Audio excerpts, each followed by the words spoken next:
And we're back. All right. So one of the things I've been thinking about lately is I think I'm going to... So I came into a little bit more money than I expected. Cash in hand money. I think I'm going to buy some high-grade Gundams. Some Gunpla, hell yeah. Some Gunpla, so that I can make the Dastard 2, how I saw it in my head. Oh, man. You just opened up a can of worms in my head, so, like, I thought that I might. That's why I saved it. Do you ever have those moments where I didn't text you my thoughts. That shit where it's like, we had the same dream. So we're kind of having a similar moment here. Like, I had an epiphany. When did you have this thought? Oh, like a couple days ago. A couple days ago? Okay, so maybe it wasn't. I literally saved it for this, to talk to you about. It's not complete serendipity, but, close enough, I bet. I was thinking, I bought the Cubile Damned. Uh-huh. The Cubile Damned, I was looking up, like, okay, well, what is this from? Like how, part of what drives it for me is, like, the immersion of the thing, right? Mm-hmm.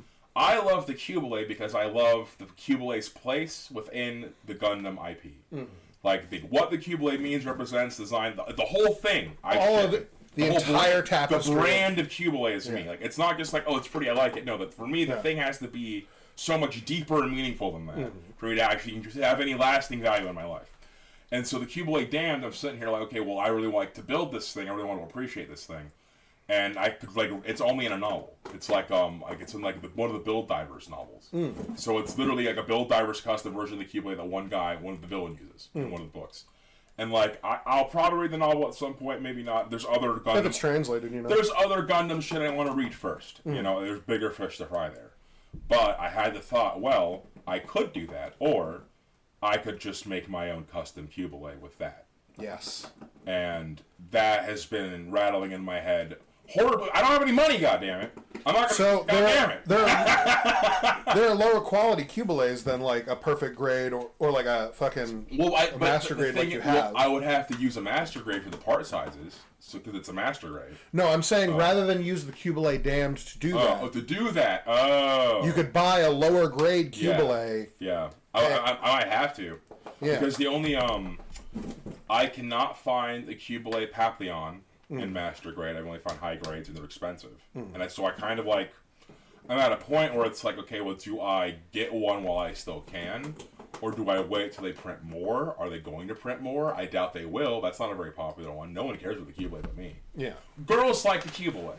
And you know, I would 100% say... Cubile is considered one of the big villains of fucking... Yeah, maybe I'm ignorant. But it's sort of like... fucking pretty, man. It's sort of like if version 1 Cell is your favorite Dragon Ball Z villain. Yeah, I buy that. You're going to have a hard time finding, like, regular-ass Cell before he absorbs 17 or 18, like, as, like, a figure or something. But it exists. People know about him. If you bring up, like, oh, you remember Cell's first form? They're like, yeah, he was, like, all bug-like. People, yeah. I feel like Cubile probably occupies a similar, if not, like, a little bit better than that. Yeah, one of Frieza's evolutions. I would say, like, stage 2 or 3 Frieza. Yeah. Where it's a very unique, villainous, good design, but it's in such a short blip of the actual Universal Century that it comes and goes like a bright star, like a nova, like a white star. Exactly. Neutron star, is that the actual scientific term? I'm trying to sound smart, but I'm dumb. I don't... The thing I'm talking about exists. I'm not using the words properly. It comes and go like... came and went like a flash in the grand scheme of things, but it really made an impression on you. Yes. The brightest fires burn the fastest. And that was the Cubile. So one of the things I was going to recommend to you was to make what I called the quasi Cubile. I was trying to figure out how to make a pun of that, because there's what you can find really easily is a lot of high grade mechs of the things that came from the Cubile. Yeah, like the Xianju. Yeah, because we did the whole lineage thing. That was a really But fun also, thing. Yeah. specifically from the Cubile, like, aside from the direct line that leads into, like, Unicorn and beyond, there's, like, tangentially a bunch of things like the Jagdoga and everything like that that are very close to being the Cubile's design. I would love to... So what I'm saying is, you take a bunch of those things that are, like, the children of the Cubile, and you cobble them together into the Cubile 2. No, I would love to make a bunch of, like, children of, like, basically, like, okay, the Cubile plus this, Cubile plus that. That'd be kind of fun. Oh, that'd be sick. And then I'm looking, because I have one of the little stands over there. Yeah. Listeners, I have a master grade Cublate on my shelf that's on one of the little display stands. The clear ones? Yeah, the clear ones. It's looking really nice. I look at them all the time. I love them. They're a constant reminder of why Gundam was awesome. But yeah, so looking at it over there, and I'm looking at the Jagdoga. I have a high grade on the gray stand sitting next to it. And I'm looking at it, and I see the Jagdoga has those like samurai shoulder. I forget what they're called, but they are very cool because traditionally those samurai armor would have these extending out shoulder plates. And I watched a video about this. Why did shields stop being utilized in Japanese warfare? Come to find out, well, that didn't happen at all. They used shields all the time. They were just a lot smarter about shields. Why am I going to strap a piece of giant metal to my arm that's cumbersome and dumb and heavy and exhausting? And most of us are kind of tiny over here. It's just not practical. So their shields were usually you dropped them a little like you put down a little barricade, and then you were an archer going up and down behind that, or a Ashigaru with a gun, and then shoulder pads. The extending out samurai style, like those like flat shoulders, those are just two shields. And I remember that first dawned on me in the anime and Golmios, which is about basically Ghost of Tsushima, the anime. It's about the Mongol invasion. I thought it was like Anglemois or something. Something like that. Like it's pronounced some fucky way. But they don't say it right in the fucking show. So right, like, they're Japanese. Yeah, I'm butchering the pronunciations. You know, sorry, chat. But yeah, they have one of the samurai. They're like fighting, and one of the enemies. Sode. That's what those. Sode. Yeah. Yeah, Sode. Shoulder armor. Yeah. So the one of the enemy archers like shoots him with an arrow, and he. You know, he's using a Japanese longsword, whatever the fuck. It's like one of the katana variants. And so he has it in both hands, like you're using it, right? And he has it down to his side, like he's ready to chop. And then he ducks down into the arrow so that the shoulder becomes a shield over his face. And it stops right in front of his face because he knew that was going to happen. Sick. And then, yeah, exactly, sick. And then the guy sees that, oh, that's a shield. Oh, I'm fucked. And then all the other guys next to him realize that. And then he's a samurai. Yeah, you are fucked, aren't you? And then he charges them and they die. And it's just crazy where it's like, you know, I once, one guy heard like, samurai are dumb because they'd rather get shot than have a shield. No, he has two shields on his shoulders. He's smarter than you fucking idiot. Yeah. Yeah, anyway, crazy concept. So yeah, I'm going to make the Dastard 2.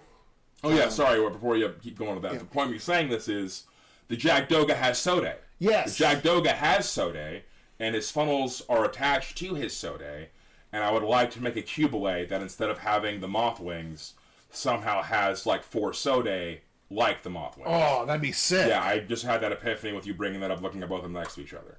So that's probably going to be a project I'll work on eventually.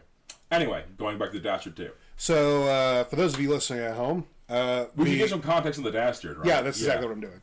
Blaze. So, there's an RPG called Lancer, and it's based off of a D&D like rule set, I believe. Shadow of the Dark Lord. It's a D6 based system. Shadow of the Demon Lord. That's what it is. It's based on Shadow of the Demon Lord. Anyway, so it's great. It's all about giant robots. Our friend Brody was running it through Foundry, which is a fantastic program for running tabletops. BTT, excellent. But we all got to basically design our own mechs for this, and I called mine the Dastard because I have a thing that my favorite kind of characters is the action bastard. You know, the guy who's sort of a scoundrel, but he's also a very adventurous, action-forward character. I love it. Charismatic. He's the guy who swashbuckler. Yeah, swashbuckler type character. The bastard always gets the girl. Yeah, but I don't want to call my mech the action bastard. So there's a book called The Dastard that I read when I was young. It takes place in Xanth. I'm sure you've heard of that, Mario. Yeah, Rob bought me the first Xanth book to read. Yeah, fantastic. Love that series. Yeah, super wacky. Anyway, the title, specifically The Dastard, always stuck with me and I loved it. And so I named my mech the Dastard. Now, the reason that I'm saying that I'm going to make the Dastard 2 out of Gunpla and not just the Dastard is because our first mechs were all basically identical.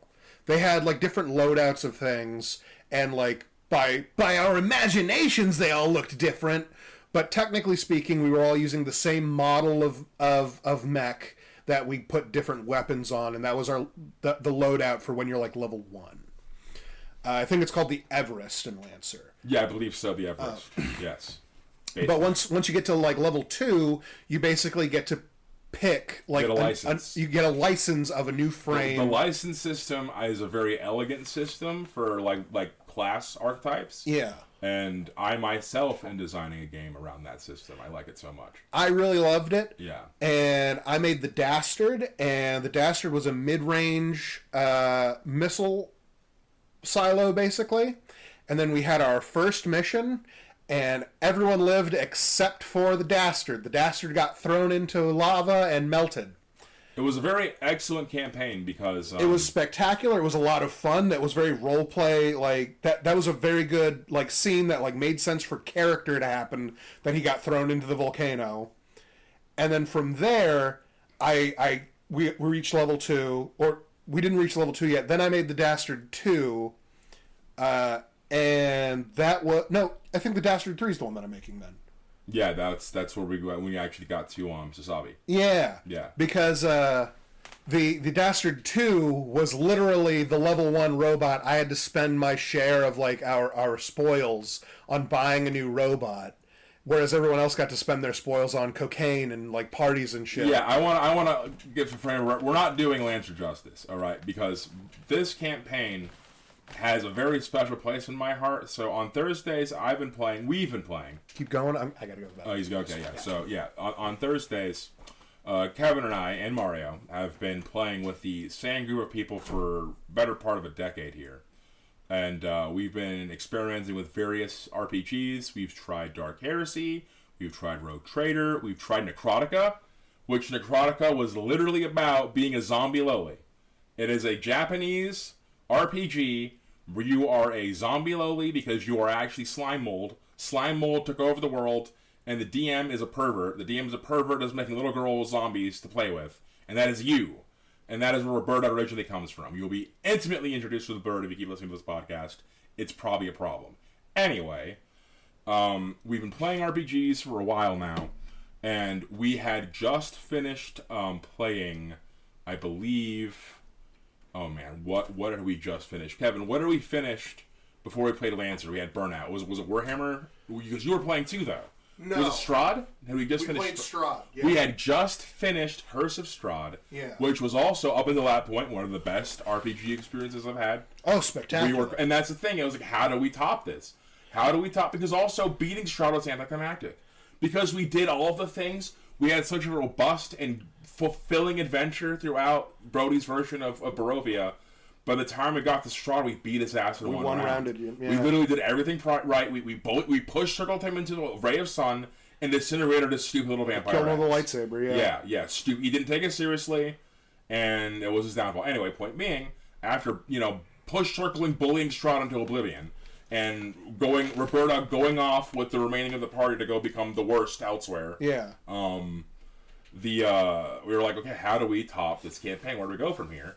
And we were shooting shit about ideas. We're like, well, do we introduce Kevin to Warhammer Fantasy Roleplay? And we're like, maybe not. And we also were talking about, like, oh, maybe something sci-fi related, but there's not really, like, a good sci-fi thing besides Warhammer. There's a void, man. I don't care about Starfinder. Like, I'm sure it's fine. Because I also don't care about Pathfinder, and I'm sure it's fine. And Cyberpunk is unfortunately completely fucking impenetrable. I was looking at it for some reference to the thing I'm working on, and there are a few concepts I might use, but, like, I don't.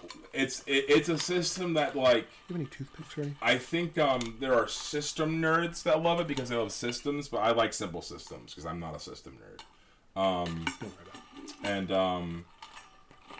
So anyway, with our Thursday group, Michael brought up, hey, what about Lancer? And then I was like, oh, like neurons exploded in my brain. Lancer is the mech game that was on Kickstarter. That's live? And he was like, yeah, it's live. I think they have Comp coming up. I was like, okay, yeah. And then Brody was like, oh, I heard about CompCon. And then he was explaining, because he's a systems nerd. He's an IT boy. He's an IT boy. He was explaining what CompCon was, and how ambitious it was, and blah, blah, blah, yada, yada, yada. Spectacular. And much love to those people who made it. Yeah, excellent system, excellent website. They're doing good work over there. We boot up the Lancer, and so our crew, the premise was, so he was like, okay, what do we want to do here, boys? And so we had just finished being a plucky team of adventurers saving Barovia from an evil vampire. Heroes. Yeah, which is funny because really. only two of us were good by the end of it. Roberto went full evil. Yeah, sold her soul to a devil to be hot and have a fat ass. Yeah. Terrible decisions being made on all ends. I think there's only two good characters left by the end of it. It was me and By the Josh, way, thank God you were good so you could go get that sword because no one else could walk in. That was hilarious. Yeah. Like, I walked in 100% like, I'm awesome. I can walk in through here. Bop, what do you mean I can't walk in here? You're evil, Tony. What do you mean I'm evil? You traded your soul to a devil for a fat ass. What do you mean I did that? Yeah, dude, anyway. So yeah, we're trying to figure out what's like right before we did that. Yeah, right before. I literally, like, the guy goes in, makes a pact with the demon, and I'm like, can I do that too? And he's like, what? I don't see why not. And I cartwheel on over, like, there, and that's all she wrote. But yeah, with Lancer, our crew, we decide, okay, well, we just finished playing the heroes. Let's be outlaws. Let's just be space pirates. And Brody was like, oh, you guys want to be space pirates? Yeah. Isn't Lancer supposed to be like a bright universe? Yeah, let's go fuck shit up, man. We're the reason why there are problems. Okay. Yeah. Based. If there are basically free 3D printed robots around every corner, then obviously some less than good people are going to get them. Yeah, like it's interesting that, like, yeah, the setting of Lancer is supposed to be that, like, in this, like, you know, pretty bright future, like, you know, conflict is inevitable, but, like, you know, we're post-scarcity, so most people live pretty good lives on certain planets, and we can terraform, and yada, yada, yada. And then, but there are still space pirates, and most of the mechs and stuff are designed to protect people from the space pirates. So you get to go... And Godzillas. And you get to protect the good old space farmers farming their space corn from the space kaijus and space pirates. Yeah. So that we never have to have a rebel moon. So we never have to have a rebel moon. And instead, we are the space pirates. And my character was the ex-streamer, Anita Hawthorne, who was the self-proclaimed queen bitch of the universe. And she got kicked off of Twitch for cyberbullying some teens to death. Yeah, she went out of her way to cyberbully people to death. Yeah. And that's not a good look. So that's bad. So she got canceled. She got canceled hard. And rather than learn her lesson, like every evil bitch that does this shit like this, she doubled down and became a pirate. So here we are. The melee brand fighter had a spear and like a mini, like a little, like... What was your first mech's name? Browbeater. Browbeater. Because my pog, the artwork I used was Nagatoro. And that was like, I just played the prettiest. My goal for Roberta was to be the prettiest bitch on the planet. And I was like, okay, well, I accomplished that. I had max charisma, the fattest ass. I drank a potion that shaved like 10 years off my life or something. Yeah, younger. Yeah, I literally became like barely legal to, it was bad. Fucking glamour bard. So yeah. It was OP. Dangerously hot. It was so OP. Glamour bard. The character, the whole immersion of Roberta was perfect. It was perfect. I'd play her again immediately. And then a Lancer. And then a Lancer, I decided, okay, well, I played the prettiest bitch on the planet, so let's do the meanest bitch in the universe. Yeah. And that's Anita. So, like, opening move, we're in a bar, and I bully him out of his pistol. I call the guy next to us, he's having a bad day. I ask Brody, okay, what's sitting around us? We're in the bar. Again, there's a guy next to you, and he's like grumbling about his space mining job. And I call him. I don't know. I just immediately start bullying this man. I forgot what I said. And we have an interaction. We do some You roles. basically were like, I can't believe you're drinking by yourself. That's so pathetic. And he's like, yeah. I've had a hard day, and I don't need this. And she's like, you're a pussy. You should kill yourself. Oh, fucking horrible. And then as soon as cathartic. I'm a good person. It's catharsis. As soon as like Brody decided like, okay, he's getting tired of that. He's like ready to swing on you. Like the other guys in the group who are like, yeah, we're ready to bar fight. They swing on him, and then he pulls a gun, and they just immediately shoot his ass. And there's like a huge bar fight going around. And then my character, I fucked up making him because like your human, not just your robot, your human is supposed to have equipment too. And I didn't do that. So, and I was like, Brody, can I do that? He's like, you can do it next time, maybe. Like, you have to figure that out. And I'm like, shit. So instead of doing that, I was like, I'll get what I need. So this guy who's like bleeding out on the ground, I had my character like get up to him like, hey man, I've got a med kit right here. I can close that up for you. You just need to put down your firearm and I can treat you. And he's like, thank you. It's getting cold. And I'm like, that's no problem. And then I picked up his gun and I walked away because I wanted his gun. Yeah. And then I said, later, loser. And that was it. And then we started our mission. Yep. And that's how the campaign of Lancer started. And, and then I made the Dastard one. Everyone had an Everest that basically got different paint jobs. I had the Dastard one. Tony had Browbeater. Mm-hmm. I had a giant lance, and it was kind of like Barbados. Like Barbados. Yeah. Like Barbados, because I mostly beat people with it. I didn't stab people. Beat the fuck out of them, man. And then as we got further, in the first mission, Dastard 1 got melted by the first boss, and then I had to spend all my money on the Dastard 2, which was also an Everest. And then we fight some guys in space because we were, like, being blackmail... We were taking bribes to smuggle people off of a dying planet, and other pirates didn't care for that. They wanted to eat the people with nanites or some shit. Yeah, some crazy shit. So they attack us, and I'm talking mad shit because I'm confident Brody won't kill me twice. Which... oh, he thought. He thought. We learned a lesson that day. A grim reminder that Brody is very impartial. Because he melted the Dastard too, and I had to like hit emergency escape and get carried back into the spaceship like a baby. And then I had to spend all my money on the Dastard 3, but at this point we had finally gotten enough money that we could get unique mechs. We got to actually build our own mechs. Once you get a level 2 license in a mech, you unlock that frame. When you use the first license will give you a system that is unique, that's supposed to be like based on that mech. Yeah. So it'll be like for you can get a special gun or the a license special. I got for Anita was in the Hydra, and so basically I had my Everest and I had a lance and like I think a little gun on my arm, and then I got my first license I took in Hydra, and that gave me a nanite gun, so I could project basically a swarm of nanomachines that would disintegrate my foes, and so instead of having a gun on my hand, I had that attached. Lancer is a very cool game. You should play it. And then we got our level 2 licenses, and I got my second license in Hydra, and I got the Gang Stalker. Yeah. Because so the Hydra actual frame of it is actually made out of like something like 10 drones that all like Valmorphinize and Voltron together into like one full robot, right? Mm-hmm. It's it is. In the lore, at least, no 2 Hydras look identical because all of the Horus brand mechs are 3D printed, and they're down. You get your license through like an evil AI that's like a ghost in the machine. An evil AI chooses you like the devil. Yeah, it like chooses you. Like, and the quote of like the little homework quote is like, "The license is yours if you can keep it." Yeah. What the fuck does that mean? Who can say? Who can say?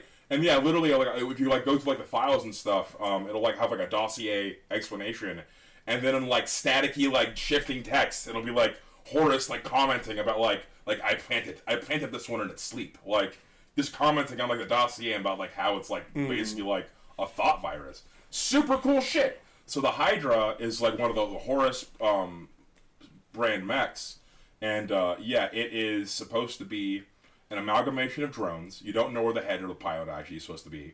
And then you can detach 4 different drones from it. Right. So, like, usually you can only have 1 out, but it's like fucking protocol thing, the once per... Right. Your special class feature of being in this mech. Your fucking limit break is you can detach all of the drones at once. And so, literally, you are you and then 4 other drones hovering around. And then one of the systems you get once you get the second license in Hydra is you get a system that gives you 2 abilities, one of them being Puppet Master, which, chef's kiss of a name, dude. That's part of it for me is like if you can have a good naming scheme to like really add into the immersion of like the aesthetic you're trying to go with. I'm really happy with the name Gang Stalker also. Yeah, that's what I'm doing. Yeah. Lancer was such a really good campaign because we had a lot of good themes and tropes going on there and it felt really good.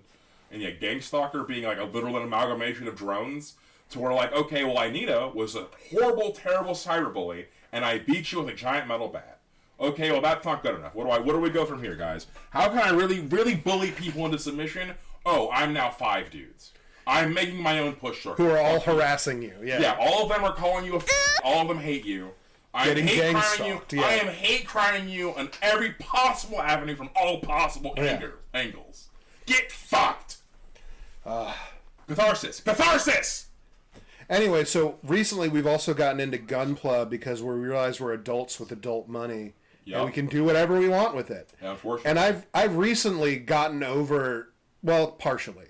I have like a problem with doing things that I specifically enjoy. I'm very supportive of other people doing things they enjoy. And then when it's like, Kevin, why don't you do a thing you enjoy? And I'd be like, don't be silly. I have to go do things I hate. I have to raise my son. Yeah, and I hate doing so many of the things I do. And I realize I can just do the things that I like also. Yeah. So I've been getting into Gunpla, and I'm going to make the Dastard 3 how I envisioned him, rather than just the Pog that I chose. That'll be good. That'll be good. Are you gonna get like pistols? Yeah. First I'm gonna see if there's like weapons packs you can buy for Gunpla. I feel like there are. Mm-hmm.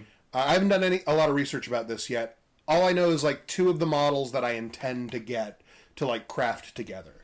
And that is the Astray Red Frame and the Mercurius.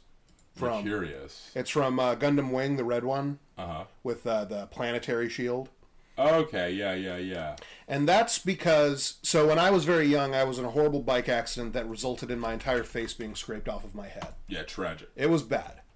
And while I was in the hospital, our good friend Sean, because we were 8 at the time, and he was like, We gotta get him a Gunpla. His favorite color's red. Get him this Gundam.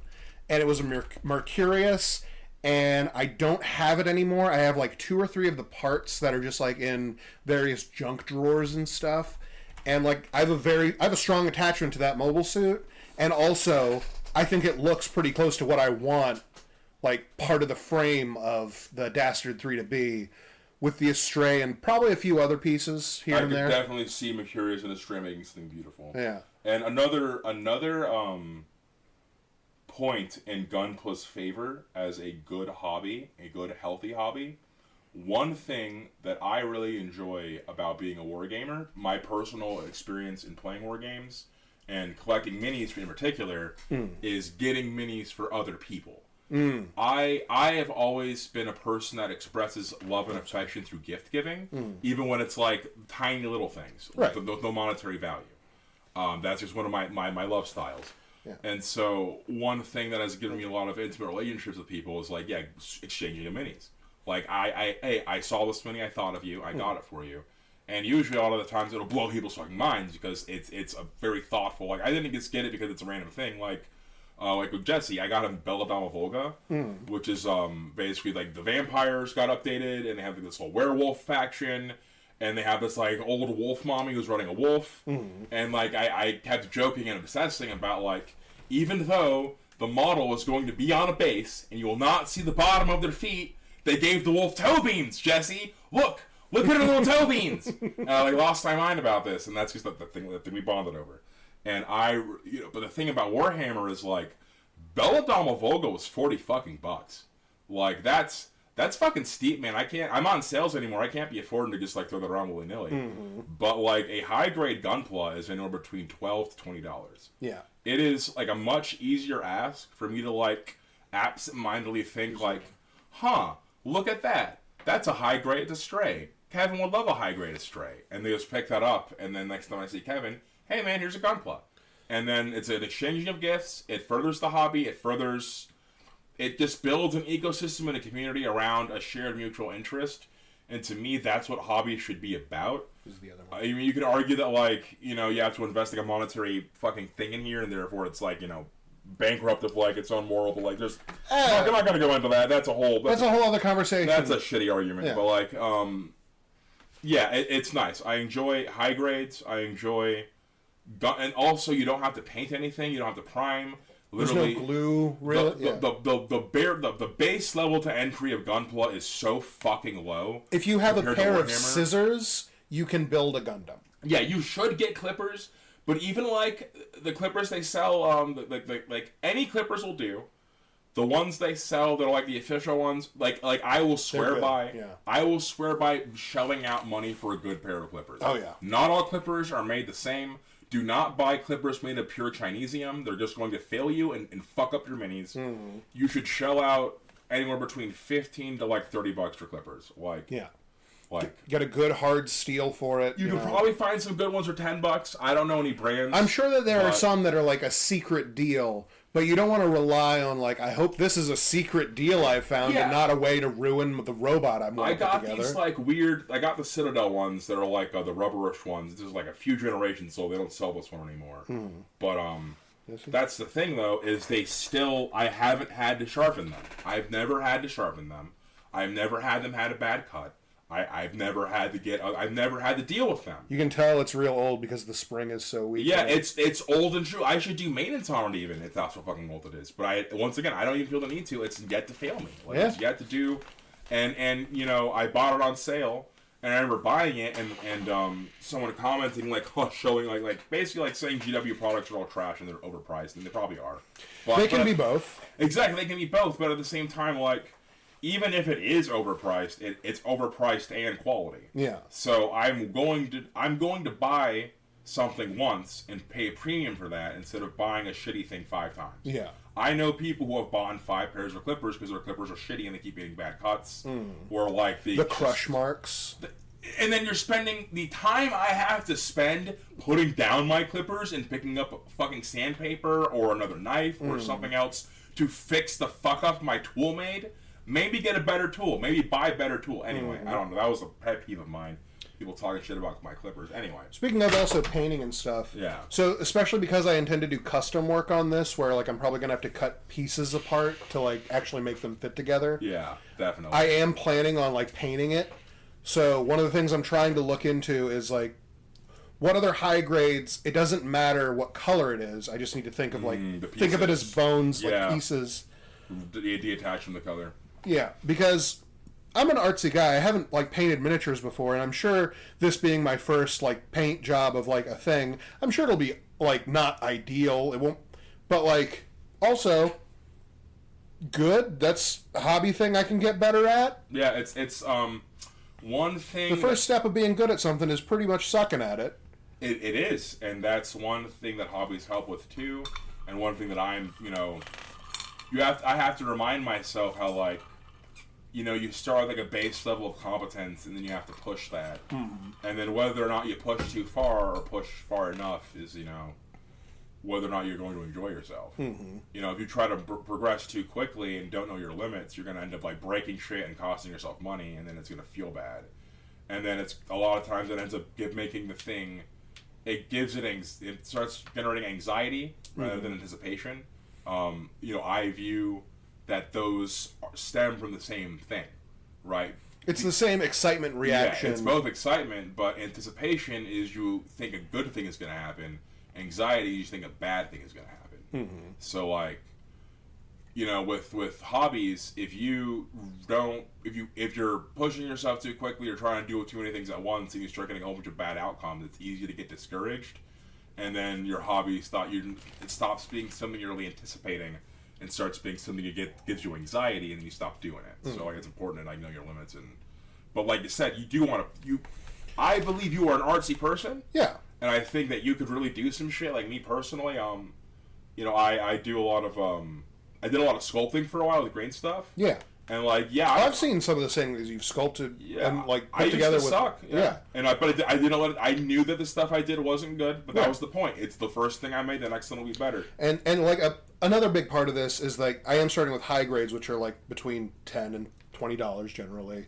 So I feel like because I have the dumb Puritan conditioning in my brain where it's like, well, I can't waste money. Yeah. I feel so much less bad about, like, I could set, like, a high grade on fire and not particularly feel bad about it because it's like, in Japan, they sell them at gas stations. And it's funny you bring that up because, that was a hurdle for me in the Q-Blade Damned, is it's like... It's so nice, right? It's a limited run. Master grades, they don't make a lot of master grades again. And it's so nice and pretty that I don't want to taint this. I would love to have a Q-Blade and then another Q-Blade next to each other. That'd be great. So, but and the Q-Blade Damned looks so cool. It does. It has its swords come out of its wrists. Its swords come out of its wrists. So sick.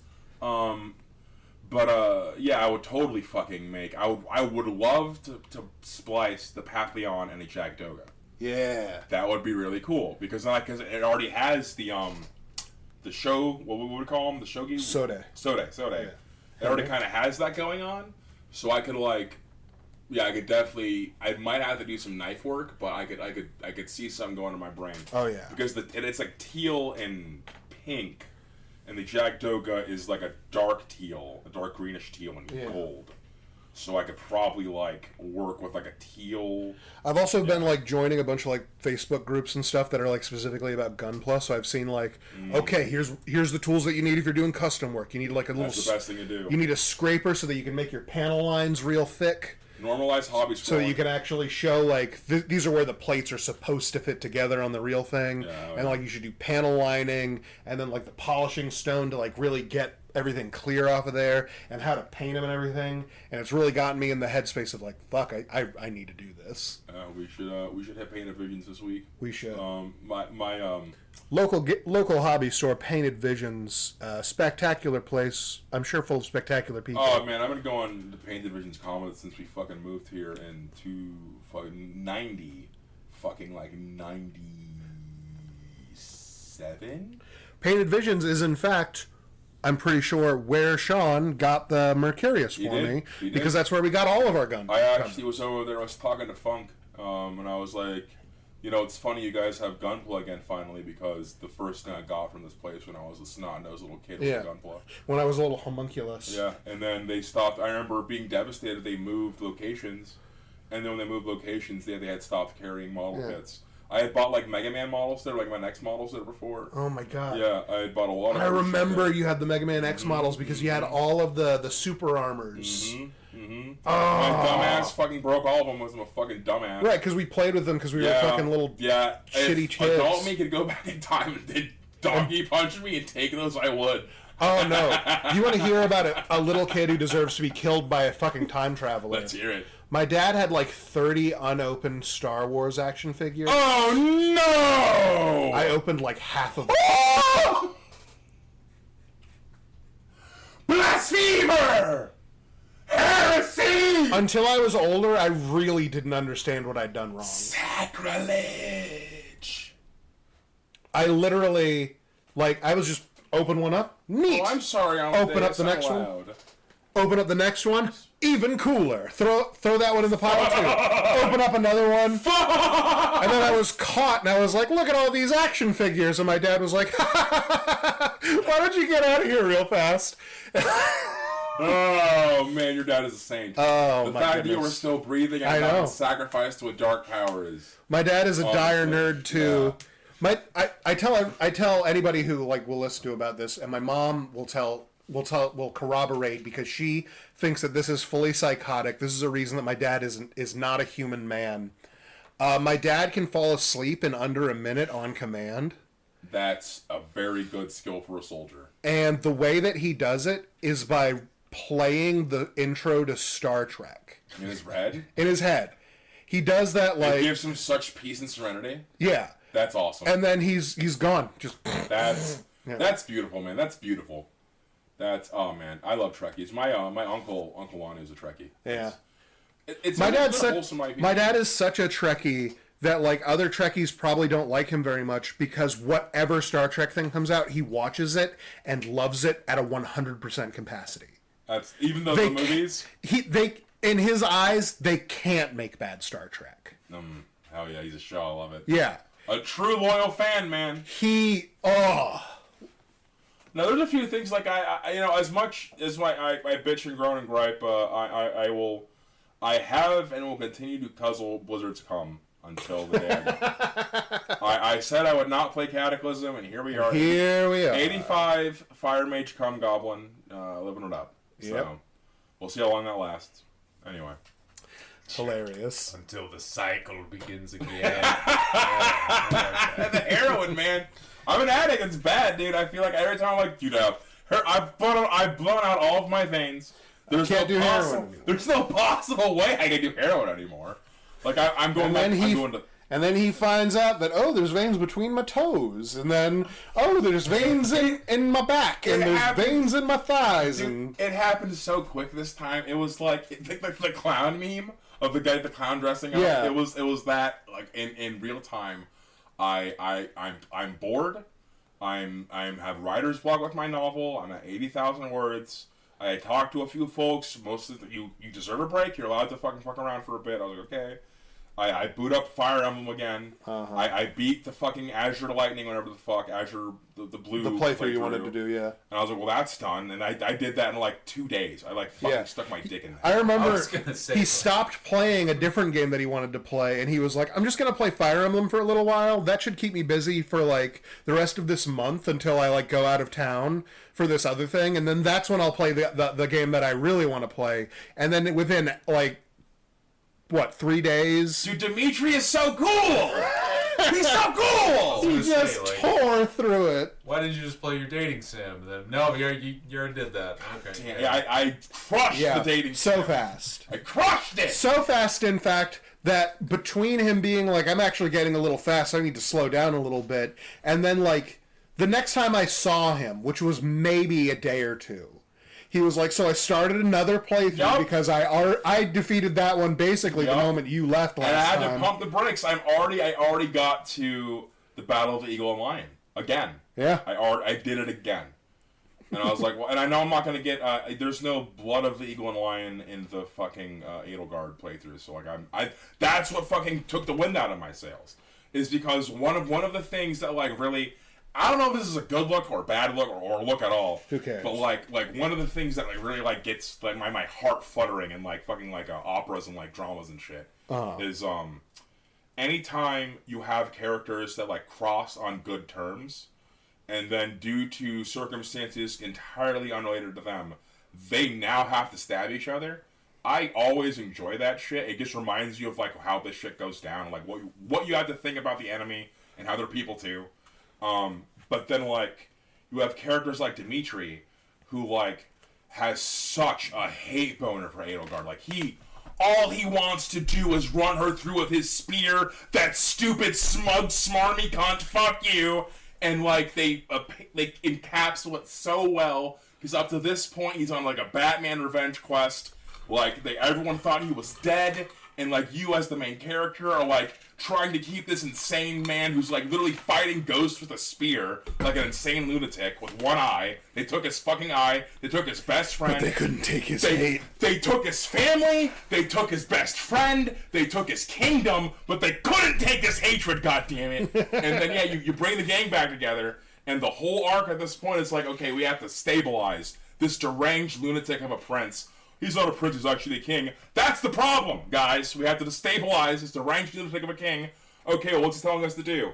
Oh, we're going on a death march into the Empire. Ah, fuck. Ah, beans. We're all gonna die for vengeance. Beans. Wait, guys, wait. The other faction, they're coming to help us? Fuck yeah.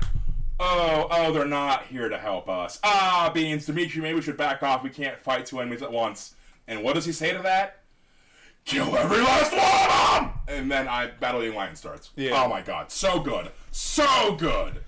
So, that just reminded me, speaking of Batman, so Breakblade, the manga, just finished up. Yeah. And I remember you stopped reading that a long time ago because it kept going on hiatus. Yeah, I read that when it was like first coming out. Yeah. And it was so avant-garde at the time. It was like a excellent mecha, and I was so sad it didn't take off.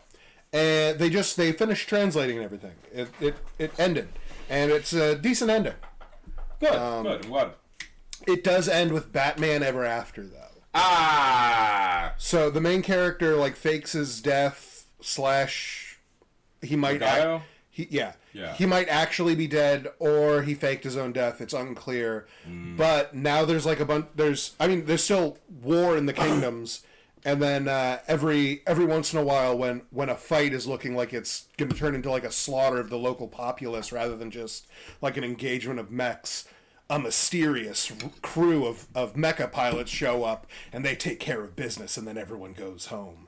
And they're like, so is that That's totally the main character, right? And then, like, the person who, like, probably helped him fake his death is like, I don't know, I have to go on vacation now for no reason to meet a guy. And they're like, so the guy's the main character, right? And she's like, I don't know. Yeah.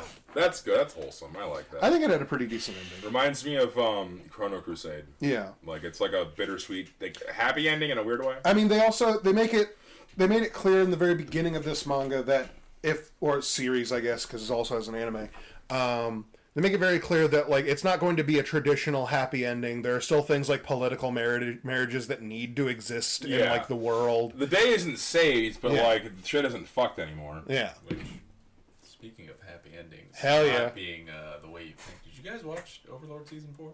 No. Was that the one with the... Is that the Demons Ever After? Yeah. Yeah, I love that. I knew that was coming, and I love characters like that princess. I love that so much. Oh, the latest one? Yeah. Okay. We watched that with you, yeah. It was all according to plan, man. Kakashi, man. She was the longest con known to man, bro. Which, I just wanted to ask you, like, when she has her, like, reverse Disney princess moment. I loved it so much. Because it's like that. Not in the book, like, she doesn't do that, but I was like, what is... I love this. Yeah! What the fuck? Like, I'm glad that wasn't in the novel. See, that's... She just burst into song, like... Kudos Madhouse for making an evil Disney princess and choosing to do that as a adaptation of a manga or in a light novel. That is the point of shifting mediums, is when you're able to take that medium and expand the story without taking away from it. You're not capable of doing in one medium that you are capable of another, and if you don't take advantage of that, then there's no point in the adaptation. One reason I need to learn Japanese so I can read it is so I can read Fish Story, the novel, so I can figure out how the fuck do you make a rock and roll movie as a book. Yeah. How the fuck do they make, like... That movie is so good and so important to me. And the song in it is so, like, integral to, like, how I feel about the movie and just seeing the movie.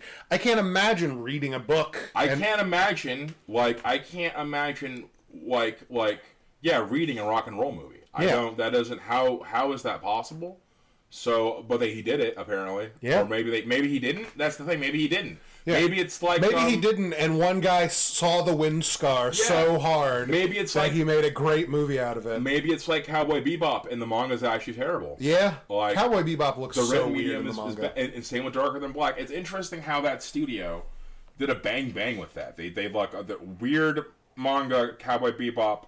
Let's make it better than that jazz. Okay, boom. Oh, one of the best anime ever made. Okay, let's this Darker Than Black. It's about pretty boy spy man with a mask, or let's make it about like Illuminati crime gang wars. One of my personal favorites, extremely underrated. No one fucking ever watches it, but it's hard to find. I think it's. I'm also a fan of it because it has a great time travel element that they don't even like make clear. Will never got the pay. We were so close to the payoff. Yeah, we lost interest. I gotta. You've seen it, right? Not all of it, no. Yeah, that's who I was watching with Will. And we were almost at the scene. I want to tell you, we were almost good. So listeners, we do spoilers all the time on this podcast, and we don't care. Like, if you're listening, sorry, not sorry, but I will not spoil Darker Than Black. Yeah, you should watch Darker Than Black. One of the coolest, and the OVAs in the proper order. You should watch Darker Than Black OVA second season, and you'll like it a lot. Amber, I love Amber because Amber is a character that was designed to where now you have to watch the show twice. Yeah, don't you? So I love that. I love anytime you introduce a character who's like power is fourth wall breaking to where it's like they all but stare up at the screen and say, "Ha ha! I'm a smarmy little asshole, and I gotta watch this show twice." Mm-hmm. Like that, I love that. Anyway, with a new understanding of what actually was going on. Yeah, because now you know. Like, but you didn't know until you knew, and then you're like, ah! And the thing is, for me, that didn't happen until my third watch, even, because I watched it. I saw who Amber was. I was like, cool. And then I watched it again, and I was like, huh, okay, that's interesting. Now that I've seen this, I didn't know that's the first time. And then I think I was watching it with you or something. It was when you were watching it with me because I freeze framed that shit and was screaming. You freeze framed that. You love spoilers. You freeze framed that and you were like, oh wait, and then like we worked together for a minute and then you were like, hold on, and I'm like, shit, what? Yeah. And then you were Yeah. Sorry, we're being cagey here. Sorry that none of you have any idea what the fuck we're talking about. But you know what? If you want to know what the fuck we're talking about, just like the show, you'll have to listen to the podcast again after you watch Darker Than Black, and then you know exactly what I'm talking about, and you two will have a great time. Anyway, moving forward. Well, my favorite memory of watching Darker Than Black with you guys was how everyone in that show has to comment on how Chinese he is. Yep. Yeah. Yep. Which is fucking like watching everyone in Japan is racist confirmed. Watching it, that's like... And it adds insult to injury because, like, everyone in his apartment complex is also, like, a foreigner. There's, like, an actual black guy in, like, a fucking jersey with, like, a fucking sweatband. And it's like, okay, so they're just in the foreign part of Japan, I guess. That's fine. This is where all the expats live. And then Hey is just an attractive man anime style. And then, every other person is like, he's clearly You're Chinese. Like, it's anime. And then, especially, like, fuck, man. You know, we're white and in America, and so every time someone's like, I wouldn't know he's Chinese unless everyone just keeps fucking commenting on it. Like, I know that there are certain anime shorthands, like something about blue eyes is related to China if it's like an Asian character that has them, and like certain hair colors are supposed to indicate certain different things. Yeah, I know pink is supposed to be an exaggeration of yellow. Yeah, because it's how platinum hair, when it reflects white skin, sometimes has a pink hue. And so all of the hair colors that are like color like that are just exaggerations of real phenomena. Yeah. Like blue hair is just a blue sheen on black hair. Yeah. They're not ethnically Marge Simpsons. Yeah. And then also that's a part of it too, is the techniques to actually put characters on paper with ink. Blue used to be, they used that instead of black because black would run over whatever the fuck. Yeah, it would. That's why Mark has blue hair. Yeah. And then you get certain characters like Goku, who learns how to go Super Saiyan and it turns his hair blonde because it gets pretty fucking annoying to ink in black hair all the time. Akira Toriyama could not be bothered. No way, that's real! Yes. Well, wow. And it doubled as a bonus of... It was a clear indication that a change had taken place. Yeah. And that Goku was now stronger. Yeah, well, there you go. Because originally Super Saiyan was supposed to just be like his hair sticking up in that like iconic like appearance, and he'd shown that previously where it does it for like a second when he's Kaioken and stuff, and then the final design change was literally because like, you know what I'm fucking tired of? All this inking. Let's just it turns his hair golden. It's magic now. Master of cutting corners. I love Akira Toriyama. Yeah, that's good. And that's genuinely why, like, also, like, Super Saiyan 3 only appears twice, despite the fact that, like, at the time, it's, like, both the strongest thing Goku can do and a total option 100% of the time, and he only does it twice because, well, that's a very hard thing to draw, isn't it? It's pretty fucking annoying. Reminds me of the music they play in Spaceballs as Jizz. Yeah. In fucking Star Wars. Jizz Whalers. Yeah, Jizz Whalers.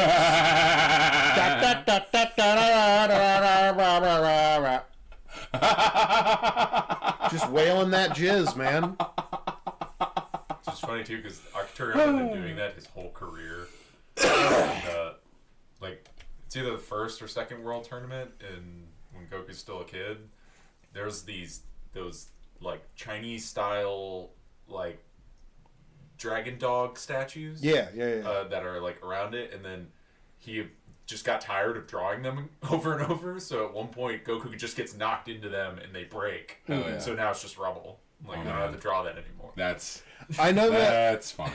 I love how like so many of the fights just devolve into desert because like it'd be really annoying to draw a city around them. Yeah. Just reuse the wasteland, man. Yep. Opening move, establish wasteland. I think... Yeah, let's fly to a more open space. Yup. Yes. Opening move, establish wasteland. I thought that I'd have to recommend that. Thank you, Goku. Let's fly to a different place. No, You're a pretty reasonable man. Speaking of, like, establishing fields of battle, it's kind of like shot to my brain. I have a concept planned for Kael'dun. So I've been thinking about, like, okay, so I'm eventually going to have to flesh out the Scryer, the eight ruling wizards. Mm-hmm. And one I am intimately excited for. So within 5th edition's Dungeons & Dragons, to those of you acquainted with the system, wizards can pick a school of magic to specialize in as their subclass.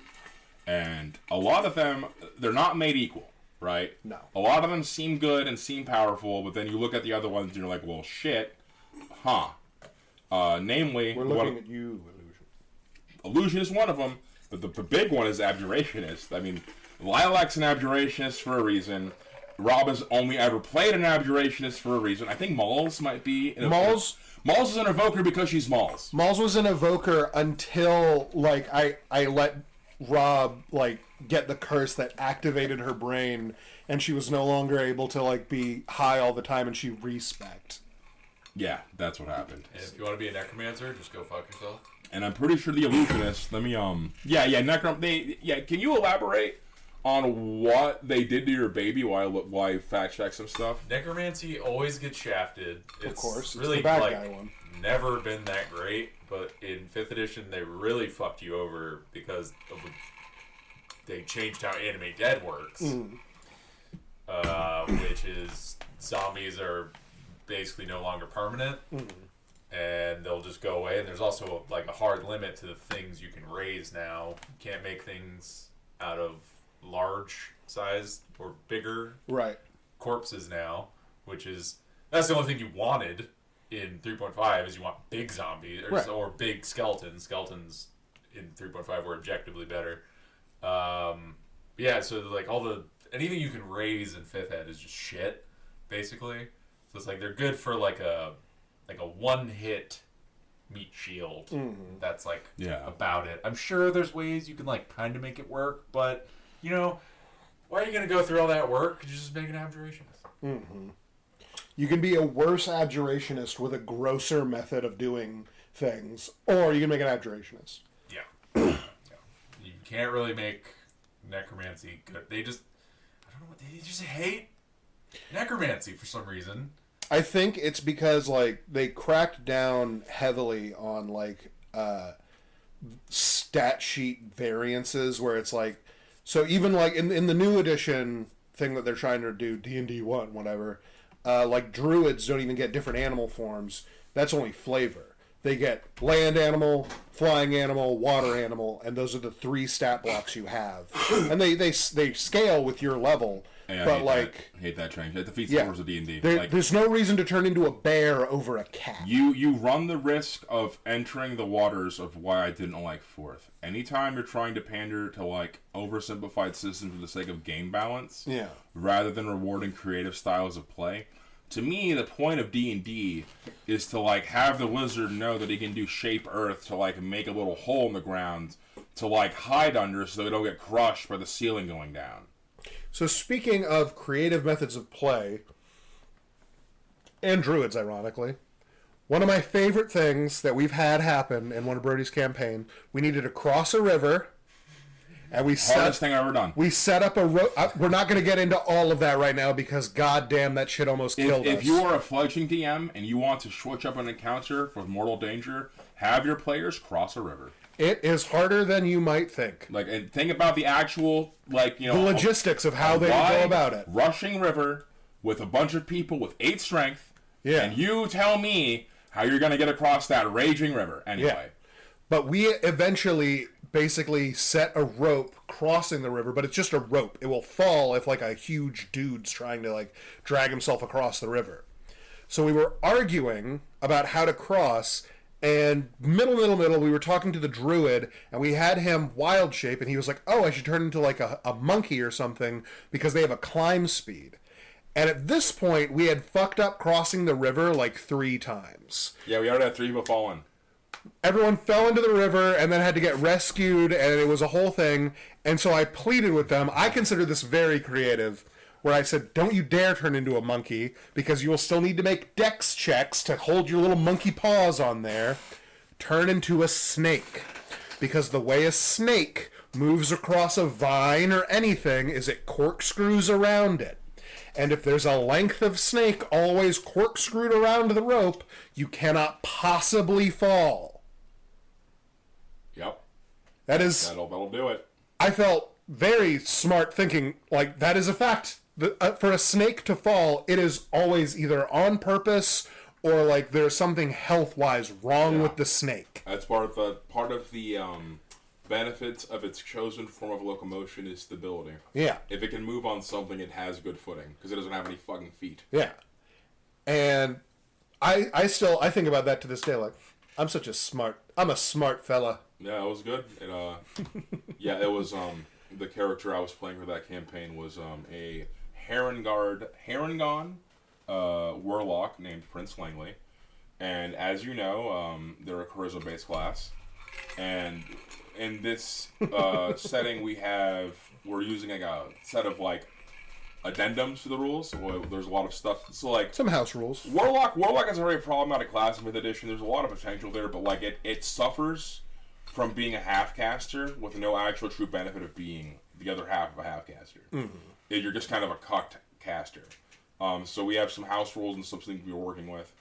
And I personally don't think they did Hexblade properly. And so in this campaign, we're using a modified version where if you take Blade Pact, instead of Hexblade, there is Pact of the Dark Lord, which is based off of Barovia and the, what is it called? The Ravenloft campaign setting. Yeah. So basically your patron would be like a Dark Lord, like it's a very nefarious being.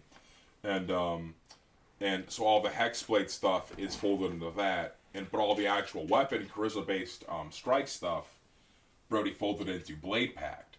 So Prince Langley is a Death Warlock who has Pact of the Blade. So I'm able to do the sort of like Dark Knight, melee fighter thing, while still benefiting from charisma on striking. Now, I really enjoyed this. Being a Death Warlock, my backstory... Oh yeah, you were pretty fucking potent. Yeah, my backstory was that he's like the prince of this line of beastkin that live on this island. In this setting, all the beasts can live on this island called the Isles of Kodrum. It's ruled by a dragon, and he just flies around and ruins their days because it's funny. And so all these beastmen are constantly warring and killing each other, and these little rabbit men are hopeless and defenseless, and they made a pact with the Draco Lich, and they made a keep out of his remains, and Langley is their prince. And he has left to go bring wealth and riches back to his keep, and he took with him 3 retainers. Yeah. And so being a Death Warlock, Langley has a very weak complexion, and so his dump stat I picked as Strength. So Langley has 8 Strength. Yeah. -1 to his checks. So while he's wielding a giant greatsword and being a cool Dark Knight, he's wielding his greatsword with the power of hatred and darkness with his 18 charisma. And when you're trying to lift your body across a rope over a fucking rapid river with 8 strength and you're literally a skeleton boy, it doesn't go too well. Yeah, guys. it was doesn't go well at all. It was nearly fatal. Luckily, I play a space hippo man. Yeah, the GIF, right? Swim. Good old Dick Dixon. Literally, if we did not have like 3 people out of the fucking river. Yeah, if we didn't have somebody who was like, oh, that'd be a fun character to make, like a hippo from space. If we didn't have somebody doing that, half of our party dead to the river. Yeah, if we didn't have a gag bit character, this guy is Man out of Bees brand character. 3 of us gone. Yeah. Whisked away with the river. Yep. I can only save 1 person at a time because I too have 8 strength. Yeah. He's a very hefty hippo man. The dump stat man has to be 1, man. I think my strength might be 8 as well. So I play a character who's a dwarven chef who he got kicked out of his clan for, quote, misappropriation of resources, because I thought it'd be funny if he made a set of cooking equipment out of adamantium, so it'd be unbreakable, perfectly sharp. It could get hot enough to like even sear the finest of dragon steaks. But like, once you make adamantium into something, that's what it is. Impossible to make it into anything else. You can't make it into anything else, and it's real valuable. There's only a finite amount of adamantium. What the hell's wrong with you? And so he got kicked out of his clan with his adamantine frying pan. And I'm a rogue, so I genuinely will sneak up behind dudes and sneak attack them with a frying pan, and there's just like a loud gong, and then I am out. I am no longer hidden at all. It's or you kill an innocent man. Yeah, it's especially lethal. Oh my god. It's especially lethal.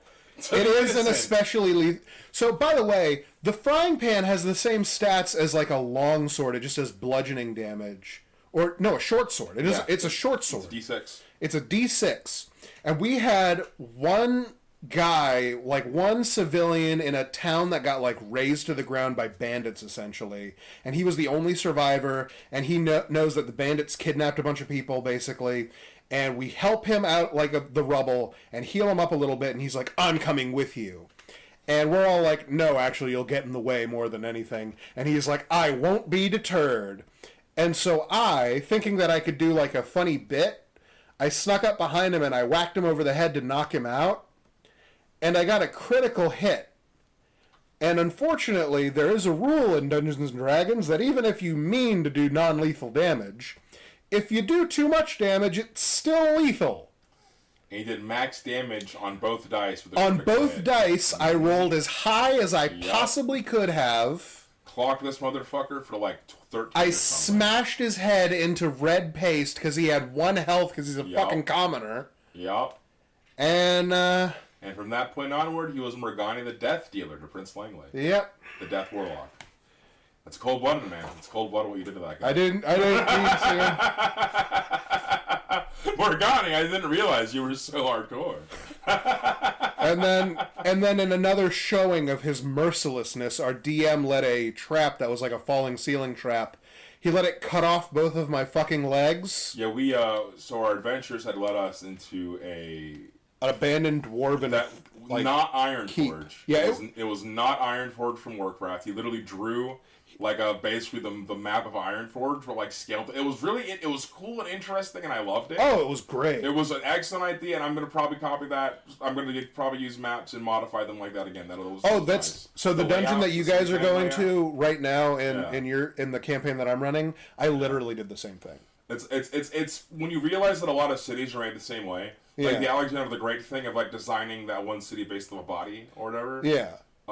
That's real, and like they still do that. So we go to what was it called, the Copper Halls. Yeah, the Copper Halls, and we get in there, and there's a whole bunch of clan specific like their halls. keeps where they kept all their best shit. Yeah, and like all their trophies and stuff. And in this setting specifically, it's post Calamity. The elves used to run shit. They were a magically advanced empire. And they blew themselves up somehow, and we're trying to figure out how that happened, or what happened there. Yeah. Or at the very least, pilfer all their cool radioactive shit. And the dwarves, as is tradition, and most fantasy folklore, have a extremely deep gripe with elves, and have made nebulous and plethora of deadly, horrible traps, with the explicit reason to keep out those goddamn elves. Yeah. All of the traps are like listed as like elves be gone. Like it's all explicitly listed. That's the pit trap full of anti-elf spikes. Yeah, and one of them, flattened Morgani's fucking legs. Yep. And, ceiling fell. I was able to get out barely. And it's extremely ironic that a dwarf's legs were flattened by a trap meant to keep out the smelly elves. Yep. That's how it goes, man. That's a lesson to be learned, if anything. But it's all right. We got an artificer to make me some new robot legs. Hell yeah. I'm sure at some point I'll be able to convince Brody into letting me add like some cool gimmick to them. But for now, what they really need to do is carry my dumb dwarf ass from room to room. Yeah. Which is, that's key in leg work. He was playing an artificer as a filler character so Prince Langley brought with him, being a noble in background, brought with him from the Isles of Kodrum 3 retainers who were named after my party from Chrono Cross of Sergei, Ayanus, and Ina. And they are commoners, and it's explicitly stated in the background that they are commoners and that they will not fight, they will not do anything dangerous, but they're at my beck and call. So we had a little thing going on there. And during our downtime, I actually worked with Brody, and I was like, hey, I want my retainers to learn skills while they're doing my bidding in this town. While my main character is out going to do the actual adventure, they can learn. Prince Langley is going to show his legend, and his retainers can make themselves useful. So, I had Yanis work with Morgani as a sous chef. Because he started a business. He started a little cart I have a little food cart that in our downtime I run, and then also like a soup kitchen thing for all the refugees that I feel indebted to because I murdered one of them. Yeah, being a lawful evil warlock, Langley's first goal was like, well, I gotta do good PR. I gotta make sure people know that I'm not a lawful evil warlock, so we're gonna run a soup kitchen. Yeah, let's go run a soup kitchen. Yeah. The bunnies are cool. Don't hate the bunnies. The bunnies are cool. Look, we have a soup kitchen. And now I'm not evil. You're evil. Now that Morgani is sans legs, he needs a lot of extra help. Yeah, so Yanis was carting him around in a wheelchair, and while he was recovering, Kevin had to play another character, an artificer, and we had, like, so off screen, we had my retainer Yanis carting around Morgani, and then I had her tasked with learning to become a chef. She was his sous chef, and yeah, we were doing that. It was a whole thing, and it was cute. You know, and then my retainers were basically pampering and taking care of our wounded friend. Yeah. While the rest of us kept adventuring. And also she was acting as a bouncer because without any fucking legs, he wasn't going to chase off any rough customers. Yeah, this is kind of hardcore. As we will soon get to. Yeah. As we will soon get to. So as we're adventuring in this fucking abandoned dwarf city, we encountered Drow outside. And there was a whole political intrigue thing that Brody had set up for my character, because Langley's objective when leaving the Isles of Kodrum was to establish wealth, power, and allies. Foreign allies. He's a prince. He's trying to make an empire, trying to make a kingdom. Like, I need to grow. And so there were some Drow we encountered, and we encountered that there was a Drow civil war. Basically, there were the matriarchal regular evil Drow, and then there were a bunch of incel deaths of the matriarchy, also evil. Some men's rights activists, but they were so much more reasonable and like they actually were because Drow are just so evil that even being like an MRA style of guy actually levels you up out of like their level of evil. Yeah, that's what I'm saying. Like I flayed him for not pleasing me properly. Like, oh, he did a bad job. No, he did a really good job. But I didn't want a really good job. I wanted a pretty okay job. So I flayed him. Yeah, some dumb BDSM. Drow's fucked up. Drow society sucks. So yes, you should abolish that. Anyway, so we were doing some politics there, and that ended up kind of fizzling out. We resolved it, you know. We resolved it, but it didn't resolve the way that we perhaps thought, because there were other things in the Copper Halls. Yeah, because it's one of those things you'll be showing on charts and encounters and yada yada yada, and we're using a lot of custom rules, and we have an especially large party. Our party, sometimes our players drop off. We have generally between 5 and 10 players. Yes, closer to 5 generally, but as many as 10 players at any given time. And because we're all seasons, we've been playing the same group for fucking years. He has no qualms throwing like crazy ass shit at us. Like, what was the four bullets, was it? No. What was it? Basilisks. The basilisks, yeah. Because 2 of us got petrified, and we had to... Yeah. We literally had to go walk our asses back to town when we were right outside the entrance of the dungeon.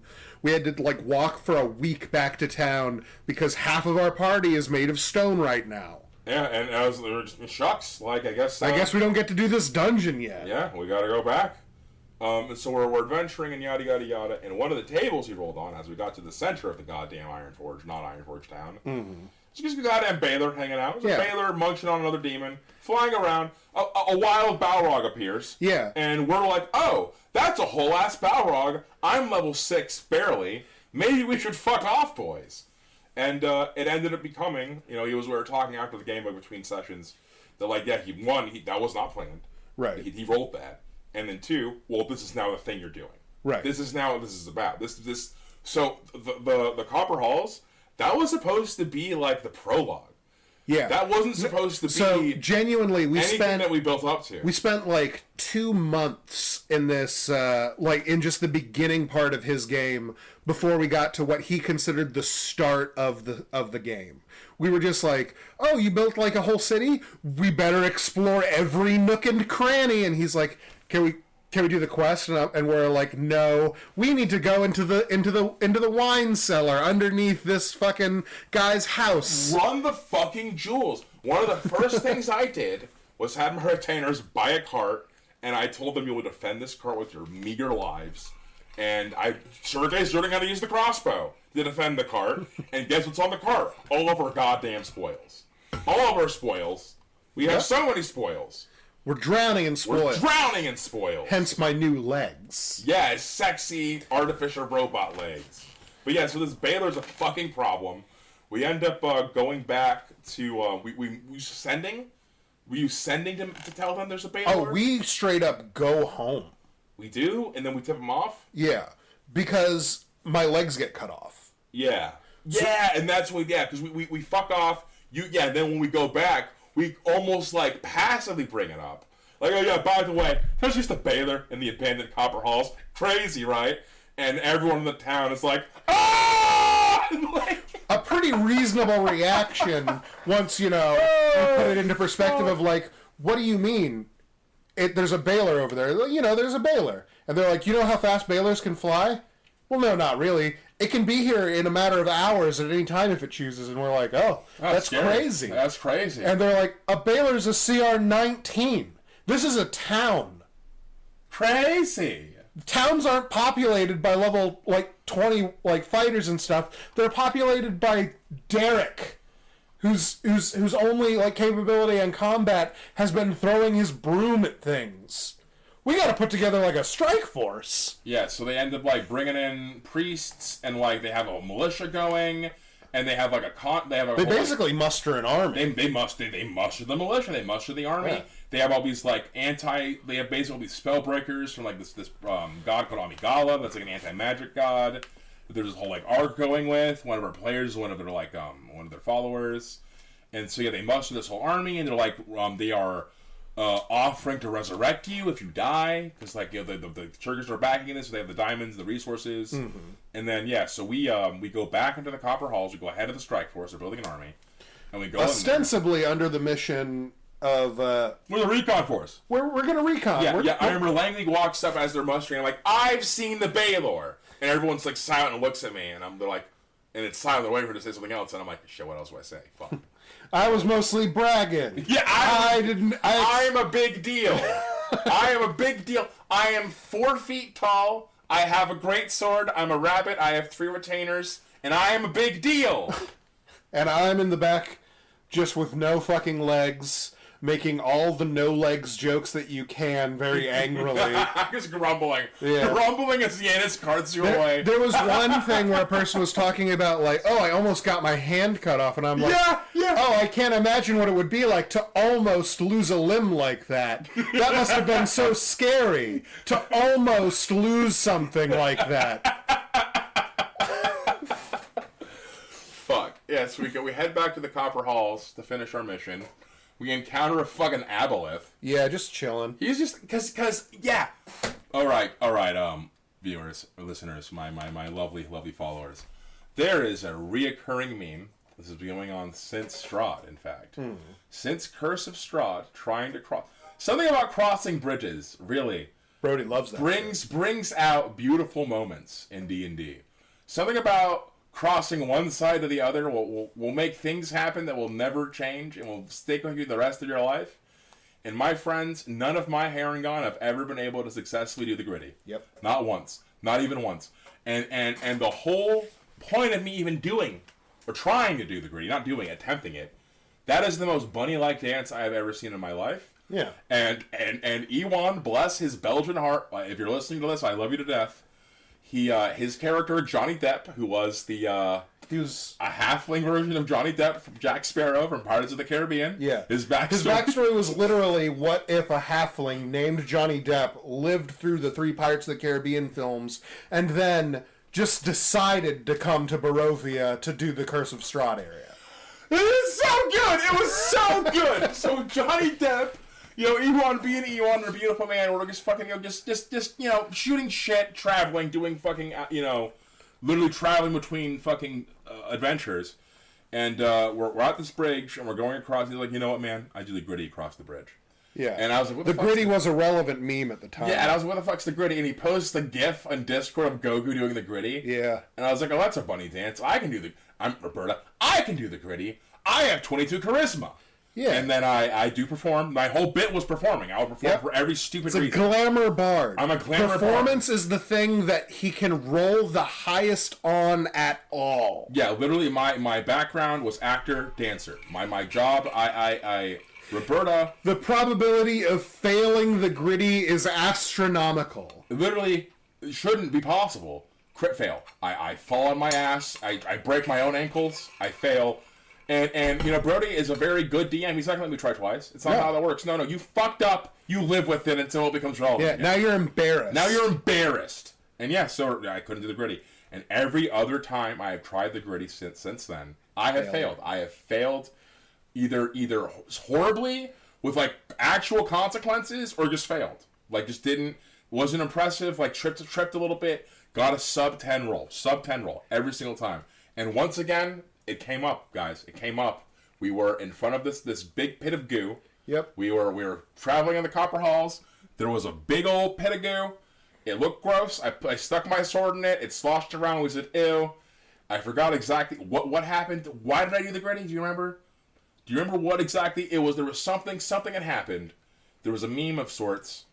And like, I wasn't there for that one, I don't think. We had murdered all the troglodytes. Yeah, we had just killed a whole bunch of troglodytes. We found this pit of goo, and like the meme came up, and I was like, you know what, man? Langley's doing it. He hasn't done it yet. This is it. I'm feeling it. We're gonna break the curse. And we were all gassing it up. He's gonna break the curse. This is it. Prince Langley, 18 charisma. Not as much as Roberto, but he can He's still pretty good. He can do it. I roll crit fail, slip on slime, fall in the pit. Uh-oh. Well, I guess I'm dead. Fuck. Sink to the bottom of this fucking Sink to the bottom to see an aboleth. There's just an aboleth hanging out down there. And it's like, hi. I'm like, hi. And it's like, you need help? You good? And I'm like, yeah, can you get me out of here? And you did. He put him right back. It was with this gross-ass, horrible, mind-controlling tentacle. Oh, no, and then I had the slime on me, so I couldn't breathe anymore. Yeah. I couldn't breathe anymore. I had the slime on me. Yeah, you got slime. I forgot about that. Fuck. Slickety slime. You didn't need to breathe at that point. That's why it was okay. That's why it didn't matter. That's why it didn't matter. Yes, because I'm a death warlock. And then he was going to keep it on him, and then the aboleth, because it actually talked to Zoro, I think.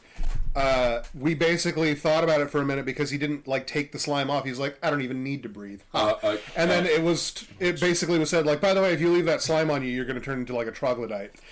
Yuan's character, by the way, he just mentioned Zoro, is just literally Zoro from One Piece. Whose backstory was he had the entire arc of Zoro from One Piece before coming to here. Literally, he fell into a time portal because Zoro gets lost. By the way, twice now we've had to be like, okay, one person needs to go by themselves on something, and then we have thought, well, he's a fighter, he's got pretty good dex, he can roll sneak really well and like still take care of himself, and so we've sent him out.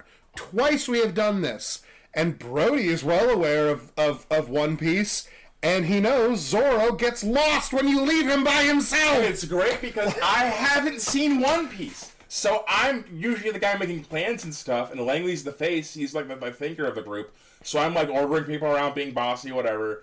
And yeah, I am constantly sending Zoro off to like, you're the other tank. Of course you're the one who's going to go away. I can't leave the party. I'm like the mage tank, basically. And yeah, I sent him to go get lost and go on zany adventures because I didn't know. I forget every fucking time. We all forget until like because none of you correct me. Yeah. None of you correct me. We all forget until like fully a round has passed, and we know like at this point it's become clear Brody is no takesies backsies, and then we're like, oh fuck, we just sent Zoro out of my shot. He's gone forever. And then he goes finds a bunch of drow. Yeah.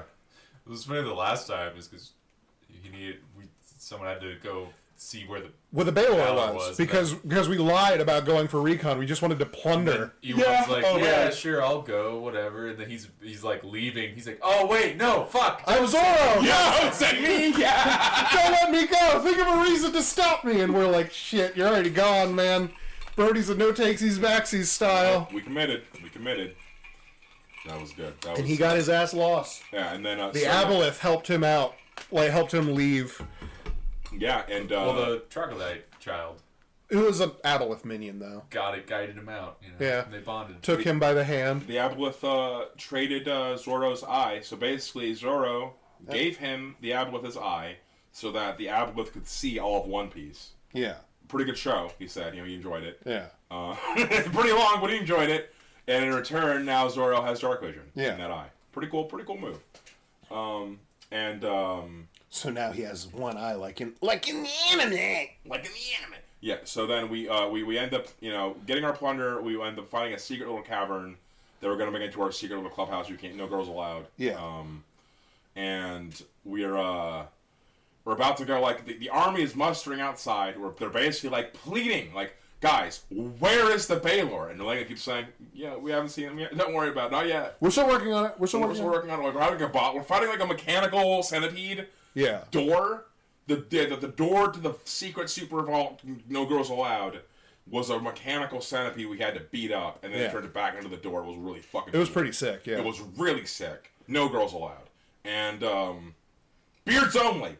Yeah, so after we did that, we ended up, like, basically joining the rest of the guys outside, and then the Baylor came out, boss music started, and it was a whole session that was just a war. And they had a whole bunch of Scorpion ballistas set up, and they had like multiple formations. It was a whole bunch of like basically Warcraft spellbreakers, a bunch of peasants with pitchforks, and one thing that I thought was rather innocuous. It was kind of annoying. We encountered it once or twice, and it kept coming up, and we kept avoiding them because we're competent players. But the thing is, chat, sometimes when you're so used to avoiding mortal danger, you kind of forget how mortal it is. You really take for granted why you're avoiding it. Yeah. Because there's a bunch of invisible demon gorillas stomping around. Barlguras. The Barlgura is some sort of fiend, a demon fiend. So the chaotic evil ones, the ones that can't be reasoned with. Yeah. Not to be confused with devils who can be reasoned with. No, Barlgura are evil demon, and they're invisible evil demon monkeys. Yeah. I believe they're Tanari. Tanari. That's what the expert. I believe that's what the class of Valor is. I'm assuming they are too. That makes sense why that's his minions. Are. Yeah. There's two main groups of demons. There's Tanari and then there's Oberiths. And then Oberiths are like the more ancient ones. There's not a lot of those left. Tanari took over the big ones. So yeah, we one of the first things we encountered in the Copper Halls were these invisible demon gorillas. We slayed a few of them. And from that point on, we were doing paths out of trace, sneaking around, knowing there's a bunch of invisible demon gorillas. Yeah. And so the entire time we're adventuring to those Copper Halls, we are like, guys, we got to take, like, we're not allowed. There are there are very least invisible Durgar who live underground, and an invisible demon monkeys. So. And when we left the first it's pretty time, fucking scary in the Copper Halls. We reported the Balor. We specifically did not mention the fucking Barlgura. Not even kind of. We just mentioned there was a Balor. We didn't mention anything else. None of that shit. Because we were like, it's not relevant. You can just walk around them. Once again, we were so successful at avoiding this mortal, horrible peril that, like, we entirely forgot it existed. We didn't need to bring it up. Why would we bring it up? It didn't come up. So anyway, we're in the middle of the field outside the dungeon. The Balor has come out and is fighting us and throwing fireballs. Being a Balrog with Being a Balrog and shit. And we have ballistas and shit aimed at it. All missing because they're assholes. And all missing, obviously, because they're operated by commoners and shit, and he's a CR-19 Balor. And then mysteriously, on one end of our right flank, in fact. Our right flank, a bunch of gorillas start tearing ass through all of our peasants. 5, in fact. And turns out they were there still. Yeah, that was always a threat, always a peril. Walking their monkey asses around. And they did not have a ranger using Pass Without a Trace. They, in fact, had a bunch of ballistas making a lot of noise. Yeah. So that wasn't always going to happen, Tony, you idiot. Why didn't you think about this? Yep. Anyway... So yeah, that's just happening. And during the fight, by the way, we're all but told, like, these ballistas will only hit on a 20. Like, that's the only way that they're hitting this Balor. It's a small target. These are commoner dudes using new technology, whatever. I'm playing a temporary character who's an artificer, and because I'm playing not my character, Brody has a rule where wherever you you want to play a different character, whatever, blah, blah, blah, you're not the same level as your main character. You're at the lowest level that he has, like, allowable for the party. So I'm, like, 2 levels lower than everybody else. I'm doing nothing in terms of damage or, like, helpfulness. And I know that. But I also know that Artificer, besides, like, being, like, the thing that I thought would be cool at the time, they have a specific spell, Fairy Fire, available to them. Mm-hmm. And I was going to flavor it as a flare that you shoot at somebody and it makes them glow, you get advantage.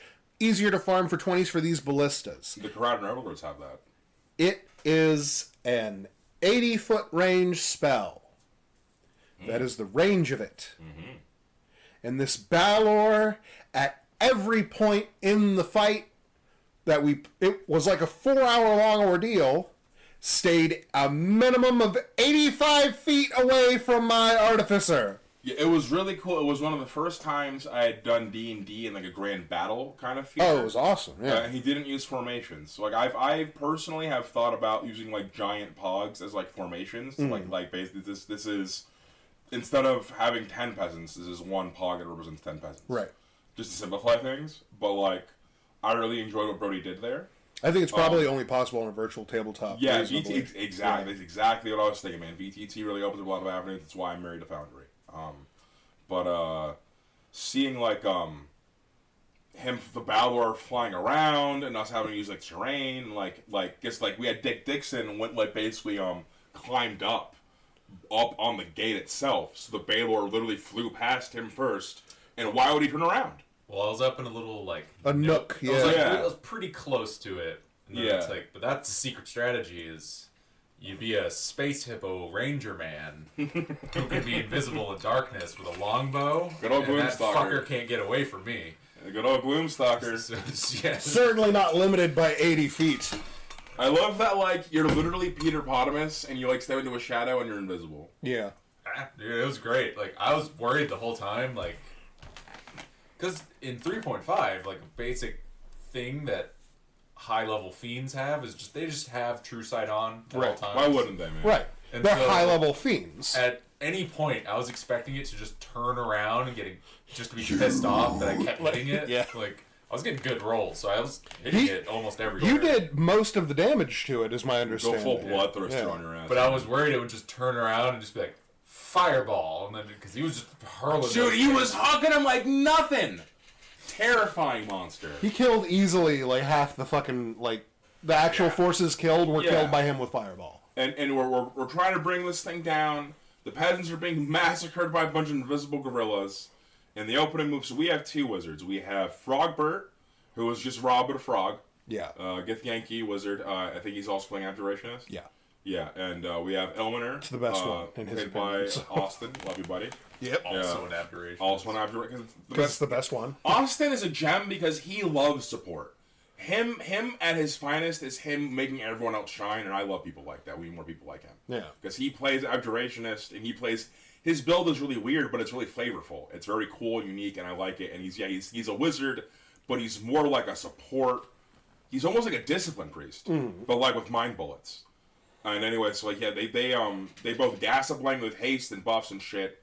So I'm like a little Black Knight bunny man with a great sword flying around, beating that shit around. Doing Devil May Cry moves. Doing Devil May Cry Dante shit. I every time I do my because I'm a Death Warlock, I have the aspect of dread, which basically lets me go like half Devil lich. Trigger. Yeah, the Devil Trigger, half lich. I get a bunch of temporary HP, and when I strike people, they have to make a check or be afraid of me and like speaking terror. And I use a voice changer to give myself like a demony voice. It's based off of Oswald from Odin Sphere, which if you haven't played, you should. Spectacular game. Spectacular game. One of my favorite JRPG of all time. So yeah, I'm doing. Does it count as a JRPG? I would say, yeah. I would say more of an action RPG, but I suppose like it is. But it's Japanese though. Right.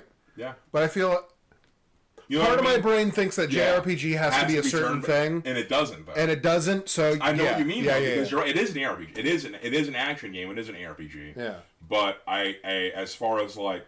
Also, like, if I told, almost a Metroidvania. It is. It's its own unique. It's honestly something that you don't really see anywhere else. There is no game like it. It is a work of art. Yeah. The one of and that Beautiful.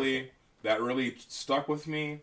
Particularly when you were watching me do my last playthrough, Kevin, and you were when I was on the World Serpent. Oh my gosh. And I'm gonna try to avoid spoilers, but basically I was playing with Kevin, and like I had never gotten this far in the game in the original version, and I had just played Leaf Racer. By the way, you should play Leaf Racer. Don't play the original. The original is great, and I love it. It's hard, and it's from a bygone era. Just play Leaf Racer. Yeah. If you like fighting games, you'll like Leaf Racer. If you like Leaf Racer, you're a good person. Anyway. It's superior in every design aspect. And Kevin's watching me play it, and he's like in awe. Like, because typically he's always commenting, saying stuff. We're having this back and forth banter while I'm playing games. He's watching, and it's great. No, this game's demands your fucking respect. Yeah. And the only thing he said was, as I'm fighting, I'm doing this boss. The boss is the level. anytime you pull that off in a game, it's kind of cool, right? It's fucking incredible. The boss is the level, and he's just sitting here now being like, this game is a work of art. Yeah. Like, I don't say that, because Kevin doesn't play video games. He plays Pokemon. He breeds fight beasts. Yeah. He doesn't play video games. And he's watching this shit, and he's like, this is a fucking work of art. And I swelled with pride, because up until that point, I never told people this was my favorite game, because, like, it's one of those hipster things where it's like, you probably haven't heard of it. You have not heard of it. You have not played it, and you have not heard of it. Fucking 0% chance. Yeah. I look like a fucking weirdo. But, like, after that point, I was like, well, now I feel emboldened to share this with people, because, yes, this is a work of art. This is a masterpiece. By the way, Vanillaware also did Unicorn Overlord. You should check that out as well. They also... Great tier. So, Odin Sphere, also, another thing that I really like about it is that, like, so, technically speaking, they make you play the game, like, 4 or 5 times. And it's not like they're different levels. They're basically the same levels with different characters that you're running through them. But they're telling different parts of the story at every time. And it was, incredible. And they piece it all together at the end. It all comes together because when you play Valkyrie, which, by the way, Valkyrie... Like Pulp Fiction, like, all of it comes together. These disparate stories. When you play Valkyrie... And the story of Valkyrie is probably one of my favorite stories of all time. I have a picture of the Valkyrie, the daughter of Odin, on my wall. Mm-hmm. And it's such a beautiful story about, like, a woman trying to avenge her sister and trying to, like, earn her father's love that she always had, you know, one of those stories. Yeah. Like, I've lived that. I've lived the feelings of, like, my parents don't like me, I'm the third child. I have to do everything in my power to earn their love.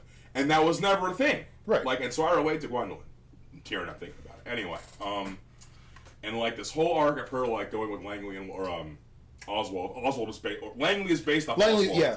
100%. His D&D Warlock is 100% based 100% off of a combination between Oswald as a character and the Puka like appearance of like the Cornelius. That's what his name was. Thank you. Yeah, the Puka Prince. They have a great character design to begin with. Love him to death. It really, that entire game has influenced me as a person. Oh, yeah. And that arc is so good, and one of the things I love about it is, I'll try to avoid spoilers, the last level of Valkyrie, you go into the underworld, and you're fighting in the underworld, and you fight like the Queen of Death, basically, and you save the day, and it's the opposite. It was the first time I'd ever seen the opposite, where the girl saves the boy. And I was like, that's so beautiful. And then, okay, the book closes. It's all taking place in a book.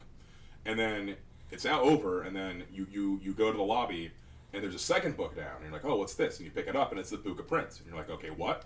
And then, boom. I thought the game was over. Yeah, I thought the game was over. But, I mean, I knew it wasn't, because they show the 5 characters. You play through all of them. So, okay, next story, next character. And you pick the book up, and you start in the underworld.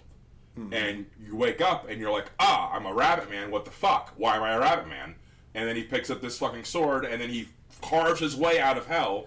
And instead of the last boss being the Queen of Hell, the first boss is the Queen of Hell. And it's mechanically the same, but simplified and then slowed down. Yeah. So, like, you know because what you're it's getting supposed into. To be you learning the character, it's the first boss. It's a complicated fight, but you just did it to beat the last thing, so you already know this champ, you got it. Yeah. Like, and I love that. I love that the first fight of the Puka Prince was just as fucking, almost as hard as what I was doing with Gwendolyn, because I had none of the tools. But I knew the fight already, so it's like, you got this, champ.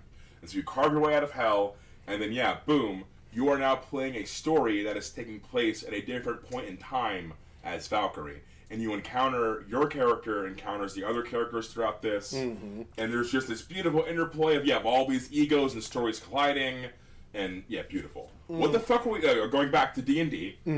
Huge tangent. Apologize, chat. So Langley's over here doing some fucking epic anime shit. He goes, so when I do my Astic of Dread, it's based off of Oswald doing his shadow form thing for Odin Sphere. So I pop that.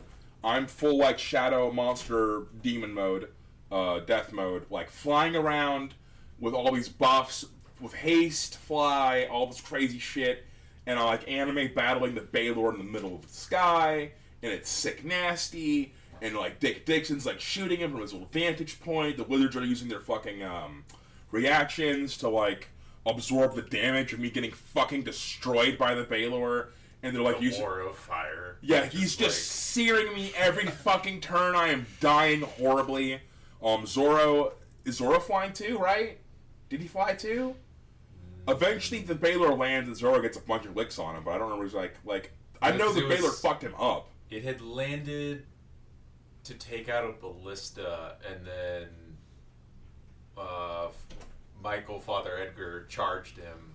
Yeah. And then so did Zoro. Zoro was already fucked up though. Yeah. He was super low health, so they both like got pretty messed up, and Zoro like he ended up booking it. Yeah, because it was down to Langley. It was like everyone else was like, we can't take any. Because then it just flew straight up. Yeah. It was just like fuck you, fireball. Yeah, and then I could fly because they gassed me up, and then we didn't have a healer, by the way. That we were playing a really risky build. We had a lot of temp HP tanking going on, and my tank was playing a character that I decided not to care about. Yeah, God bless. And so like we're fighting the Baylor. I'm flying around and fighting him, and he just grabs my tiny bunny ass. Yeah. And he's really got me. Yeah. Yeah. Because he's the size of a Balrog, and you're the size of a child. Yeah, I'm a little guy. I'm a little guy with a greatsword. Well, then it was just letting the aura of fire just slowly kill you. Mm-hmm. Which is pretty anime. That's a pretty cool boss thing to do. I'm gonna hold you and let my heat sear you alive. That's pretty menacing, pretty evil. And then he was gonna do. We had brought up that it would be cool if he did like the super the drag thing, you know, where you're like dragging on the ground. So he flies the up. Broly move. Yeah, he flies up to smash my tiny bunny ass to the ground, flatten me into oblivion. Literally nothing we can do about it. Ryan's on the wall. We're hoping that something's gonna work out. Okay, well it's Dick Dixon's turn. Take the shot, man. Take the shot. Yeah, I had to move like 5 to 10 feet forward. So it's like Dick Hippo Man just emerges from the shadows. Thunk thunk. And I think I got a crit or something. You crit. That's what did it. That's what did it. Yeah, and then that's why it was so spectacular. That's why I had to go the way it did. And then you kill the Balor hit 0, and then we were like, "Oh yeah, that's got him." Wait, and then I forgot they have death throws. Yep. Which is Balor's explode when they die. Yeah, they do. Yeah, they do. And me and fucking Austin, like, who all the time we're just like commenting about because we know all the things. They know all the lore from like 3.5. Yeah, they're constant like glasses talks, glasses talks, glasses talks, glasses talks. And then we're both just like, oh fuck, we forgot Balor's explode. to Langley being. How often do you fight a fucking Balor? Like a tiny rabbit first time in the epicenter of the explosion. He could not be closer to it than fully within the grasp of the Balor. And he died. That was it. Instantaneous. And that was the end of the saga of Prince Langley. And we are going to now talk about the beginning of the saga of Princess Yanis. Or rather, I should say Yanis, Warrior Princess.